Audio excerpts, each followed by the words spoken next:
Hello everyone, আজকে আমি যে রান্নাটা করব এটা খুবই পুষ্টিকর একটা খাবার। এটাকে বলা হয় ব্রোকলি আর চিকেনের কাবাব বলতে পারেন, বড়া বলতে পারেন, ইচ্ছা। বাট মূলত যেটা করা হয় এখানে আমি কিছু চিকেন পাউরুটির সাথে ব্লেন্ড করে নিয়েছি।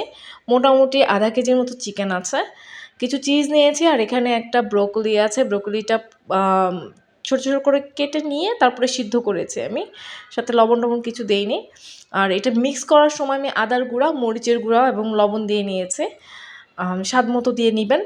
চিজটাও দিয়েছি, চিজটা না দিলেও হয়, বাট আমি চিজ পছন্দ করে জন্য চিজ দিয়েছি। এরপরে কিছু কর্নফ্লাওয়ার দিয়ে নিয়েছি যেন এটা সুন্দরভাবে লেগে থাকে, এবং দুটো শেপে তৈরি করেছি। টোটাল 32টা তৈরি হয়েছে। এখন কিছুটা আমি ফ্রিজে রেখে দিব, এরকম মাঝখানে পেপার দিয়ে রেখেছি যেন একটা না লেগে যায়। আর 3টা আমি ভেজে খাচ্ছি, যেহেতু মিডনাইটে এটা করেছি।